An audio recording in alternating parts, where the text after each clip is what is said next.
Cinquième étude, veuillez vous reporter à la lecture du chapitre 4 du livre de Ruth. Comme Boaz l'avait dit, à Ruth, il se met en peine sans tarder de régler le rachat de la terre d'Elimelech. La terre d'Elimelech, mari, je le rappelle, défunt mari de Naomi, et cette terre appartenait aussi aux deux fils qui s'appellent Kiljon et Machlon, mais ces deux fils, Kiljon et Machlon, sont morts, eux aussi. Alors, ce rachat de la terre implique un mariage avec Ruth, la veuve du fils d'Elimelech, d'un des deux fils d'Elimelech. L'autre fils n'est pas en question puisque la belle-fille, elle est repartie à Moab, n'est-ce pas, Orpa. Alors, il nous est dit que Boaz monta à la porte, c'est-à-dire à la porte de la ville, où il y avait toujours une place publique. La place publique n'était pas au centre de la ville, elle était à la porte principale de la ville. Et c'était là que l'on rendait la justice et que l'on rendait public aussi les accords et les contrats qui intervenaient entre les membres de la ville. Les anciens en Israël avaient pour tâche de veiller au maintien de la justice entre les partenaires. C'était une justice que nous dirions aujourd'hui civile, la justice civile. Boaz expose les termes du rachat à celui qui avait droit de rachat avant lui et qui n'est toujours pas nommé. Et on le désigne même ici par toi un tel. Toi un tel. J'ai dit que c'était là une chose exceptionnelle. Dans la Bible, en général, les noms des personnages qui jouent un rôle dans les récits historiques sont donnés. Et là, le nom n'est pas donné. Nous verrons tout à l'heure ce qu'on peut en penser. Or, celui qui avait le droit de rachat et qui n'est pas nommé, qui avait le droit de rachat avant Boaz, en premier, aurait volontiers racheté la terre. Il dit, bon, je rachèterai, il aurait racheté la terre.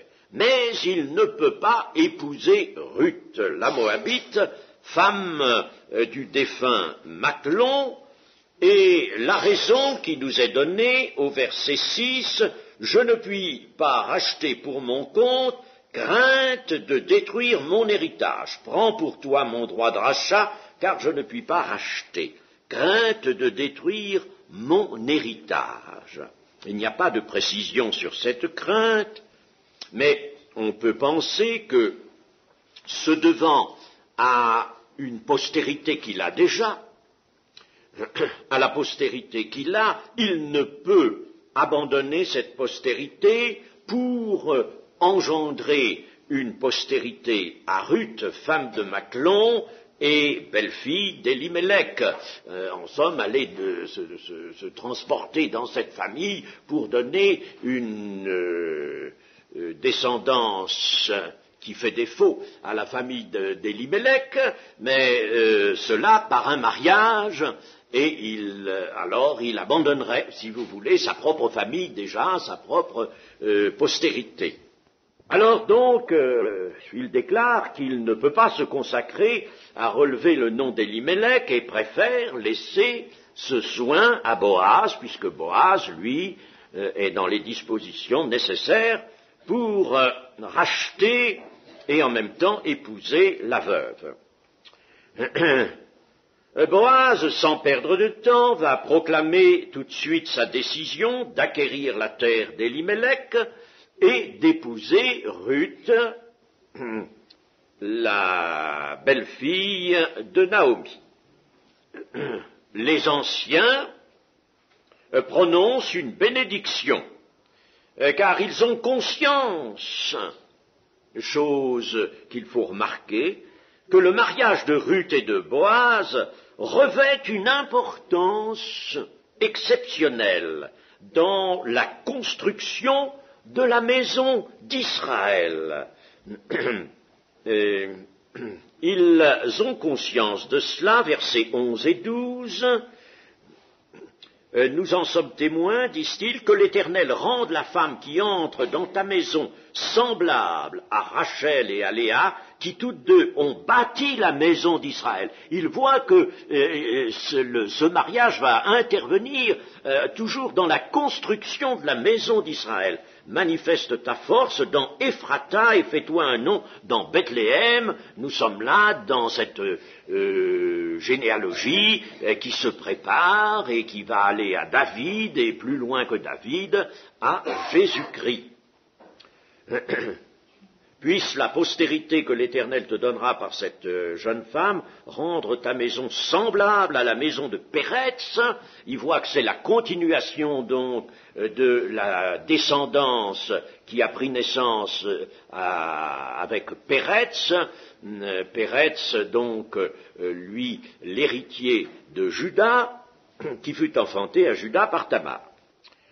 Une filiation donc particulière se prépare en Israël et la décision de Boaz est saluée prophétiquement avec foi et avec espérance. C'est bien là l'œuvre de Dieu qui se fait. Rendre ta maison semblable à la maison de Péretz, enfantée de Juda par Tamar. La tribu de Juda, alors cela nous amène à parler un peu de cette tribu de Juda, était celle que Dieu avait choisie pour y faire naître le Messie promis. Cela, nous n'avons pas à le raisonner, c'était un choix de Dieu. Mais lorsque nous consultons la Genèse, le chapitre 38, nous nous apercevons que les 3 premiers fils de Juda se comportent très mal. Le premier fils de Juda se nomme Er, et il est méchant aux yeux de l'Éternel. Il fait le mal, ça veut dire qu'il fait le mal sous différentes formes, et l'Éternel le fait mourir.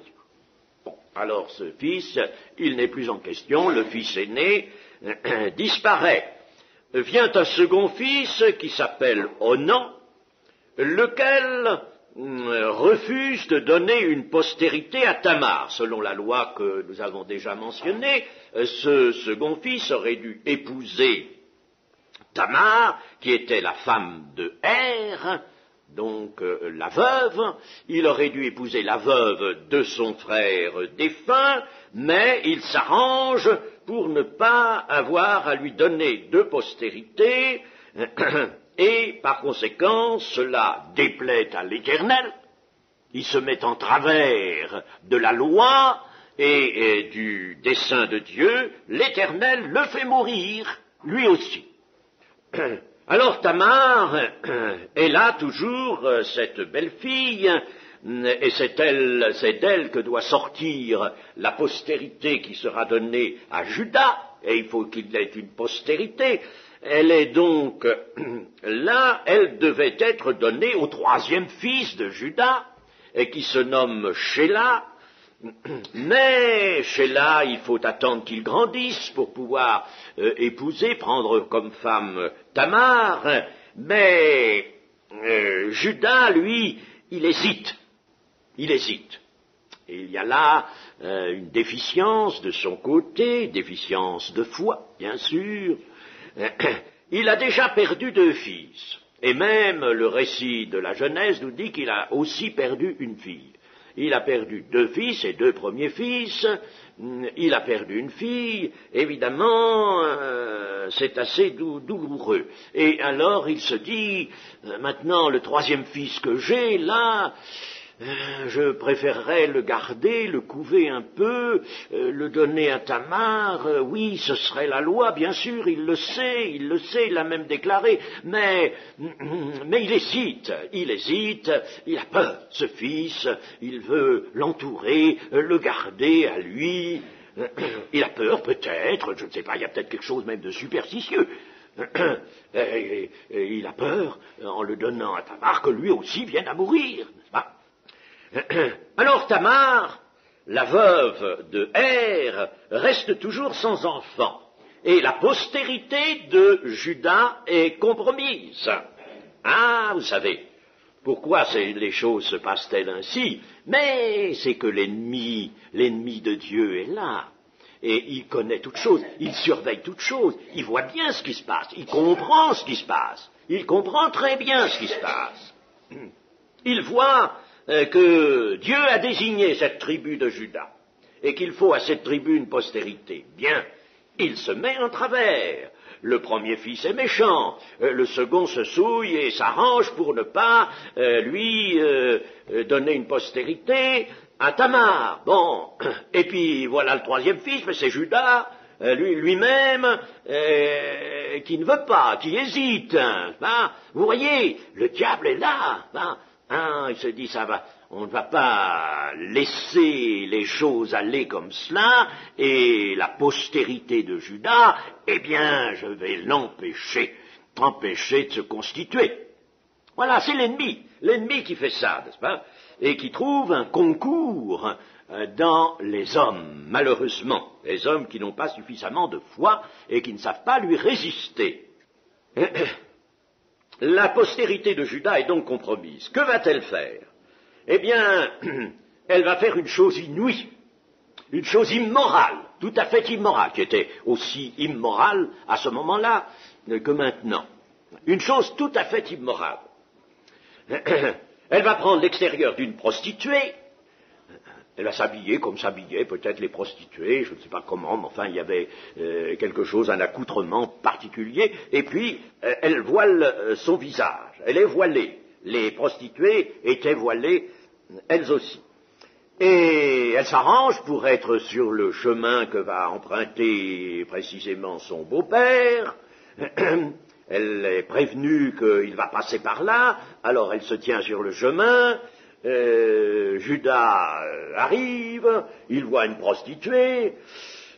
À ce moment-là, on n'était peut-être pas tout à fait tenu par peut-être les mêmes considérations morales qu'aujourd'hui, et alors il propose évidemment à cette prostituée d'aller avec elle, et c'est là que Tamar va dire à son beau-père, qui ne la reconnaît pas, bien sûr, il ne la connaît pas, lui, mais elle va lui dire, eh bien, écoute, donne-moi quelque chose, qu'est-ce que tu vas me donner?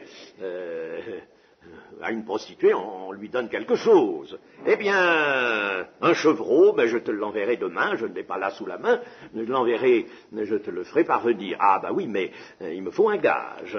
Alors, ce gage, Juda le lui donne sous la forme d'un cachet, c'est-à-dire une bague cachée, des cordons, qui devait avoir une certaine caractéristique, et puis un bâton, le bâton que Juda avait à la main. Alors elle accepte ces gages-là, et ensuite,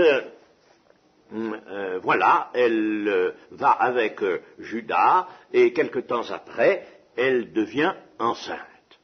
Alors on apprend la chose à Juda, on lui dit, tu sais, ta belle-fille, Tamar, hein, eh ben, elle s'est prostituée. Et puis la voilà enceinte maintenant. Oh! Alors Juda est strict. Attention, faisons jouer la loi, il faut qu'elle soit brûlée.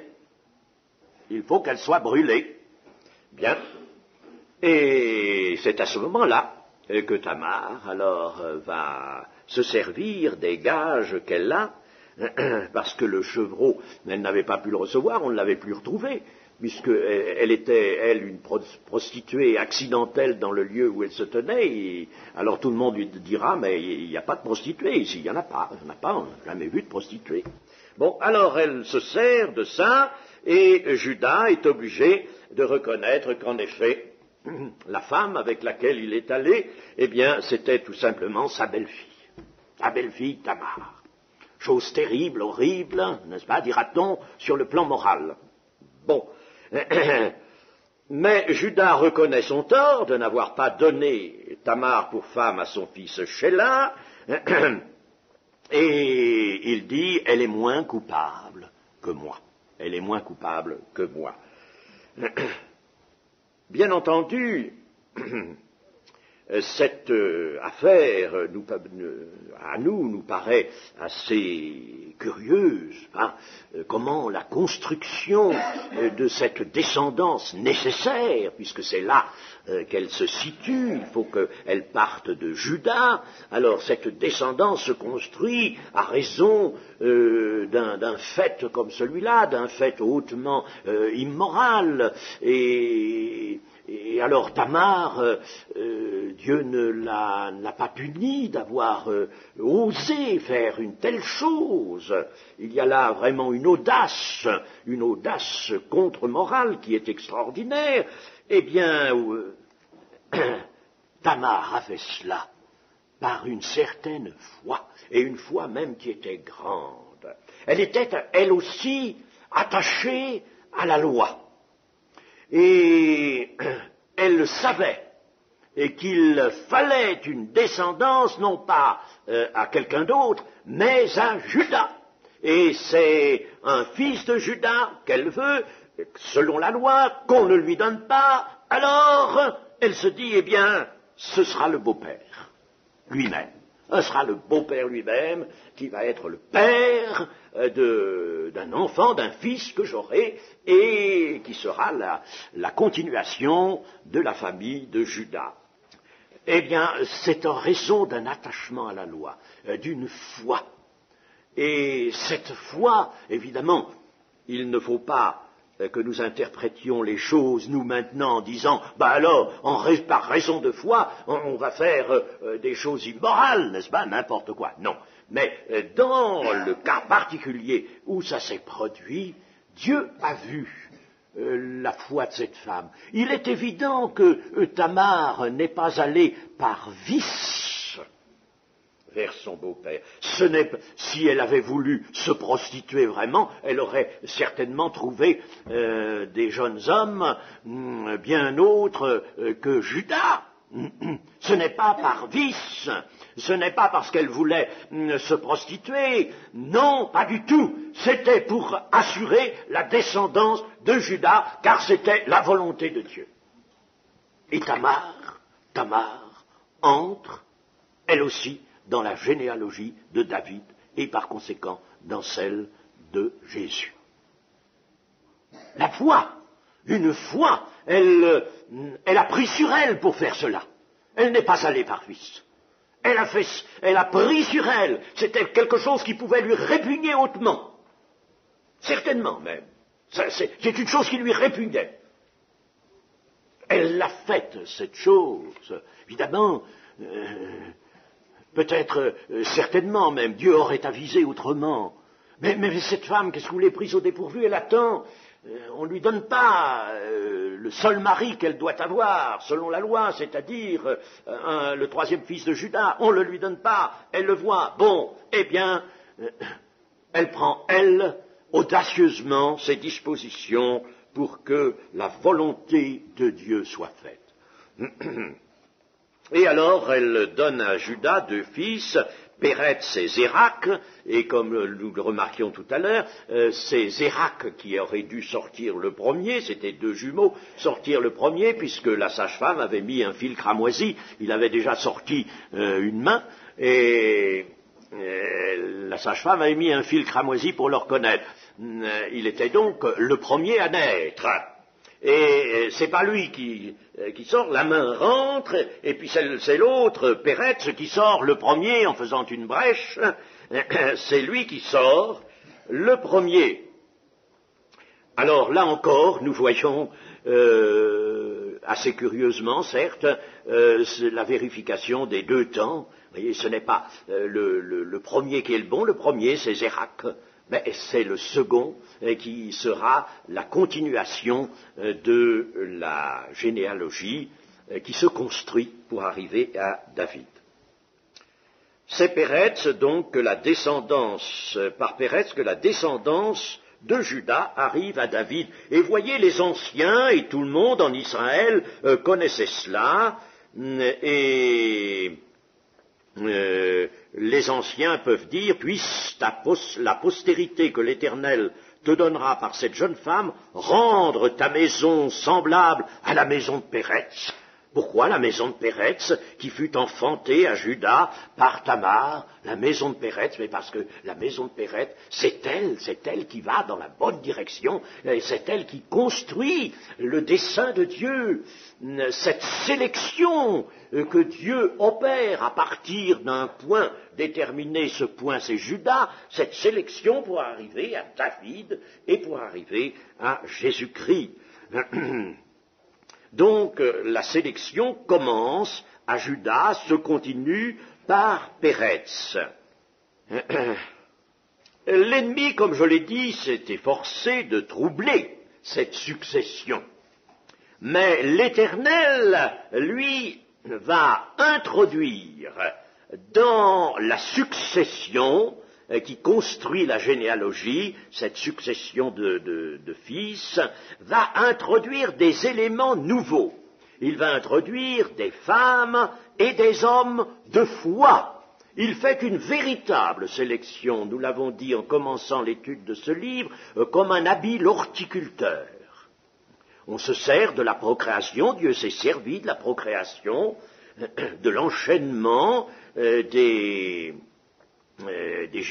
générations pour faire opérer une sélection. Un horticulteur prend un élément étranger pour améliorer, pour avoir des qualités plus éclatantes encore, par exemple, soit en beauté, s'il s'agit de plantes, une plante ornementale, ou en qualité, en saveur, s'il s'agit de fruits, par exemple. Eh bien, là, c'est une véritable sélection que Dieu opère. Il introduit des éléments étrangers, parce que dans les éléments normaux, ceux qui auraient dû normalement tous entrer dans la sélection, dans la succession, donc dans la généalogie, eh bien, les éléments normaux, certains de ces éléments ne sont pas de bons éléments. Il n'y a pas en eux la foi, cette aptitude à la foi que Dieu recherche. Et ces éléments que Dieu introduit ont surtout été Tamar, Rahab et Ruth en ce qui concerne les femmes. Vous voyez, 3 éléments étrangers. Rahab, la prostituée, elle était la prostituée. Mais quelle foi n'a-t-elle pas eu aussi à Jéricho? Alors que toute la ville de Jéricho, roi en tête, lutte contre les envahisseurs, Josué et le peuple d'Israël, elle a entendu parler de ce qui s'était passé de l'autre côté du Jourdain, des victoires, elle a entendu parler de l'Éternel, et cela a eu un écho en elle, un écho dans son cœur. Et Rahab s'est dit, eh bien, c'est là qu'est le vrai Dieu. Elle a fait un acte de foi, et la voici qui va être l'épouse de Salmon. Rahab, la prostituée, entre dans la généalogie de David et par conséquent de Jésus. Et comme homme, les éléments nouveaux seront Boaz, et par conséquent ceux qui descendent de Boaz, Obed, Isaïe et David. Boaz est un élément ajouté, un élément nouveau, parce que le véritable élément aurait dû être vraiment de la famille d'Élimélec. Or, Élimélec, Nachlon, Kiljon, ses 2 fils sont morts. Pourquoi? Parce qu'ils ont agi comme des gens qui n'ont absolument aucune attache avec la loi du peuple d'Israël. Ils n'ont aucune foi. Le nom de Boaz, qui signifie, je l'ai déjà dit, la force est en lui, sera célébré en Israël. Béni soit l'Éternel qui ne t'a point laissé manquer aujourd'hui d'un homme ayant droit de rachat, dont le nom sera célébré en Israël. Dont le nom sera célébré en Israël. Voyez-vous qu'il y a quelque chose là, il y a quelque chose de grand, dans l'accomplissement des desseins de Dieu. Le nom va être, c'est prophétiquement que cela est dit. l'acte de rachat, en effet, que va faire Boaz, est reconnu comme capital pour l'avenir d'Israël et surtout de la lignée qui va de Juda à David. Boaz est, nous l'avons dit, le Goël, le Rédempteur, celui qui ouvre, c'est-à-dire qui libère par le moyen d'un rachat. Il ouvre et libère par le moyen d'un rachat. Et cela nous amène alors à considérer maintenant le rachat et l'Église. Cette question de rachat, mise tellement en lumière dans ce livre de Ruth, il faut que maintenant nous allions du côté de l'Église, nous traversions les siècles et nous allions à notre temps, à nous, au temps de l'Alliance nouvelle. Le rachat qui se pratiquait en Israël pour la conservation du nom et de l'héritage d'une famille est précisément ce que sera l'œuvre du Messie. Le Messie, son œuvre est marquée par cela, son œuvre est dominée par cela, il vient racheter. Il est le Goël, le Rédempteur. Et c'est bien le rachat qu'il fera, qui sera le fondement de l'Église. Le fondement de l'Église aujourd'hui, c'est le rachat. Les rachetés, ceux qui sont sauvés, sont appelés dans l'Écriture les rachetés de l'Éternel. Les rachetés. Le rachat, donc, est le fondement de l'Église. Vous voyez comme c'était important que dans l'Ancien Testament, il y ait ce témoignage, notamment, du livre de Ruth. L'Église est donc le rassemblement de ceux qui sont rachetés par le Goël, le Rédempteur. Jusqu'à Christ, le rachat est intervenu selon la loi de Moïse, pour diriger et maintenir la descendance qui devait aboutir à la naissance du Messie. Mais notons bien les faits qui marquent la volonté de Dieu en ce sens. Légalement, le fils né de Boaz et de Ruth ne devait pas être le fils du Goël, le fils de Boaz. C'était son fils, selon la chair, mais il ne devait pas rester son fils, il devait être le fils de Machlon, qui était le mari de Ruth, le défunt mari de Ruth, et qui était le fils d'Élimélec. C'est Élimélec, ou Machlon, son fils, qui aurait dû être appelé le père, non pas d'Obed, ou le père d'Obed, si vous voulez, mettons qu'on lui ait donné ce nom, conservé ce nom. C'est donc Élimélec qui aurait dû, oui, être regardé comme le père d'Obed, selon la loi. Le père d'Obed, selon la chair, c'est Boaz. Mais, puisque Boaz là a un fils qu'il donne dans les conditions du rachat, et ce fils, c'est pour reconstituer la famille d'Élimélec. Et selon la loi, donc, le fils Obed aurait dû être regardé comme le fils de Machlon et d'Élimélec. Or, c'est le nom de Boaz, le père naturel, c'est le nom de Boaz qui reste en évidence et que nous retrouvons dans la généalogie de Matthieu. Ce n'est pas celui d'Élimélec, ce n'est pas celui de Machlon, le mari de Ruth. Enfin, et pourtant, c'est à Machlon qu'une postérité est donnée par Boaz le Goël. Mais c'est le nom du Goël lui-même, c'est le nom de Boaz qui prend place dans la généalogie. Pourquoi? Parce que Dieu avait fait mourir Machlon, Tiljon, Élimélec, gens sans foi, gens dépourvus de foi et d'attachement aux actions de Dieu, au plan de Dieu. Alors, ils sont écartés. Et c'est le Goël là qui prend la place qu'aurait dû occuper Élimélec ou son fils Machlon. Alors, Élimélec a été l'homme de la désobéissance, Il a été l'homme de la désobéissance. En raison d'une famine qu'il y avait, les autres membres du peuple d'Israël sont bien restés.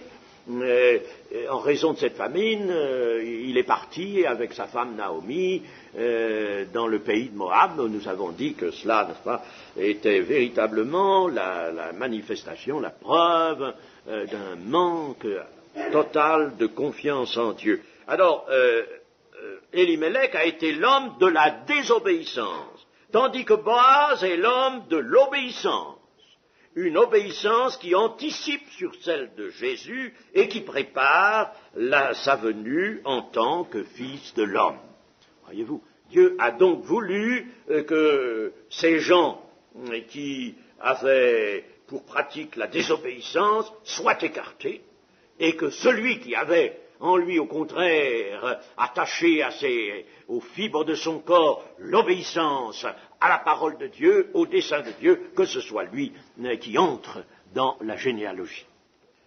En somme, le premier, Elimelech, n'est pas celui qui accomplit le dessein de Dieu, c'est le second, encore là, c'est le second, c'est Boaz, le Goël.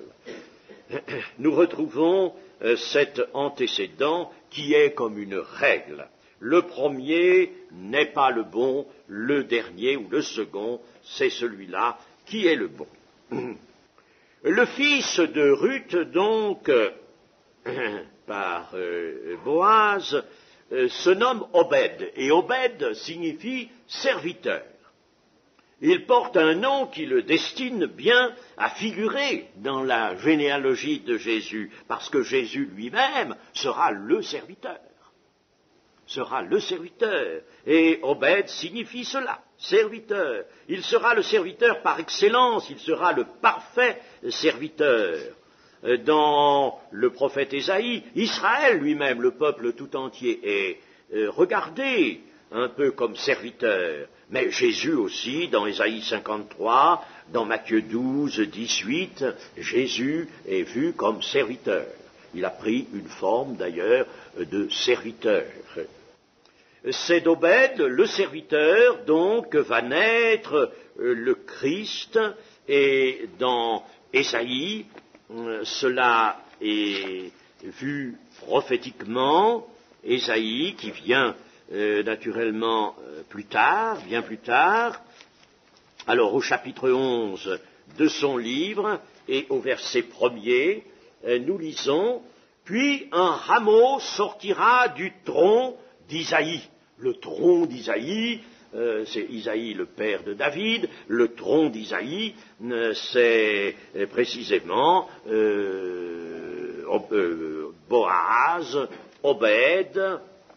Boaz, Obed, qui a engendré, lui, Isaïe. Voyons maintenant, pour terminer, ce que nous pouvons prendre du livre de Ruth et le transporter dans cette question importante du rachat d'une âme, le rachat d'une âme. Voyons un petit peu les équivalences, si vous voulez. Le rachat d'une âme, aujourd'hui, le rachat d'une âme nécessite un mariage, nécessite des épousailles. Christ est le Goël, le Rédempteur. Il est appelé ainsi, le Rédempteur. Et le nom de Goël est appliqué prophétiquement à Christ. Il est le Goël. Il est le Goël choisi par le Père, envoyé par lui. Et envoyé pour quoi faire? Pour racheter. Il est le Goël, il est envoyé pour racheter. Et en rachetant, il doit épouser. Il faut qu'il épouse. Il faut qu'il prenne la nature de l'homme. Il faut qu'il s'unisse à lui pour l'éternité, afin que l'héritage du monde, qui a été promis à Abraham, cela est écrit, l'héritage du monde a été promis à Abraham, il faut que l'héritage du monde entier soit rétabli. Et pour cela, il faut épouser. Est-ce que Jésus ne serait pas appelé l'époux? L'époux, il est appelé l'époux. l'époux, et l'épouse, nous savons qui c'est la collectivité de tous les rachetés. Il est appelé l'époux. Lui-même s'appelle l'époux. L'époux, il parle du jeûne de ses disciples et il dit, mais vont-ils jeûner pendant que l'époux est avec eux? Quand l'époux leur sera ôté, ils jeûneront. À ce moment-là, lui-même, Jésus, se regarde comme l'époux. Il vient pour épouser, il y aura des noces.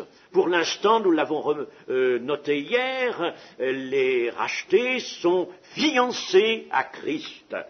Qu'est-ce que cela signifie dans la réalité spirituelle des choses? Eh bien, que je viens de le dire, il faut qu'ils prennent la nature, il faut qu'il y ait union, fusion de la nature humaine avec celle du Seigneur Jésus, fusion. Cela nous est rappelé dans le Nouveau Testament. Je pense à Éphésiens 5, Christ et l'Église. Il y a un parallèle là qui est fait avec le mari et sa femme. Le mari prend soin de sa femme, il nourrit sa femme, comme Christ le fait de l'Église. Et puis alors, en définitive, Paul va dire, ce mystère est très grand. Ce mystère est très grand, je dis ça en raison de Christ et de l'Église. Ainsi, Jésus est envoyé pour racheter, et il faut qu'il rachète l'héritage. Il va racheter l'héritage promis à Abraham, c'est lui qui est le Goël, vient racheter mais il faut qu'il épouse, comme nous l'avons vu dans notre récit de Ruth, du livre de Ruth. Il faut qu'il épouse. Celui qui en premier avait le droit de rachat et qui n'a pas été nommé. Ah, là il y avait un mystère là qui est conservé dans le livre de Ruth. Celui qui avait en premier le droit de rachat et qui dit « Oui, je rachèterai, mais je ne peux pas racheter en épousant, moi, parce que je compromettrai mon propre héritage, n'est-ce pas ?» Eh bien, c'est une évocation tout simplement de Dieu le Père. Voilà pourquoi il n'est pas nommé. Il y a là, n'est-ce pas, une pensée qui nous transporte nécessairement vers Dieu le Père et qui, dans sa souveraineté, dans son amour, va dire « Oui, je rachèterai. Il faut racheter. » Oui. Il veut que l'homme et l'héritage du monde soit racheté. Mais il ne disposera pas lui-même du droit de rachat. Parce qu'il faut épouser. Il faut épouser la nature humaine. Et vous voyez Dieu le Père épousant la nature humaine. C'est le Fils qui va pouvoir le faire, lui qui va prendre la nature humaine. En effet, Dieu le Père n'a-t-il pas, dans le vaste monde, des êtres célestes créés avant l'homme? N'a-t-il pas un héritage fidèle? Il y a des milliards d'anges, et sans compter tous ceux qui ont été créés d'ailleurs par le Fils, par Jésus-Christ, comme le dit l'Épître aux Colossiens. Il a créé dans le monde invisible des êtres qui sont des autorités. Alors, Dieu le Père a tout un monde. Il ne faut pas que nous pensions que les hommes sont les seules créatures de Dieu. Et il ne peut pas abandonner cet héritage ou le compromettre. Il ne peut pas se lier uniquement avec la nature de l'homme. Il faut qu'il soit le Dieu de tous, de toutes les créatures. C'est pourquoi il envoie son Fils, à qui il remet le droit de rachat. Vous voyez, ce livre de Ruth, n'est-ce pas, vraiment nous trace clairement le plan de Dieu, on peut dire le délibéré de Dieu, n'est-ce pas, il nous le trace clairement. Celui qui a le droit de rachat, toi un tel. Oh, là, la Bible se garde bien de mettre un nom. de mettre un nom. Mais celui qui a le droit de rachat, qui veut qu'on rachète, il veut racheter, naturellement, c'est lui qui en a décidé, eh bien, il envoie son fils, celui qui, en second, a le droit de rachat.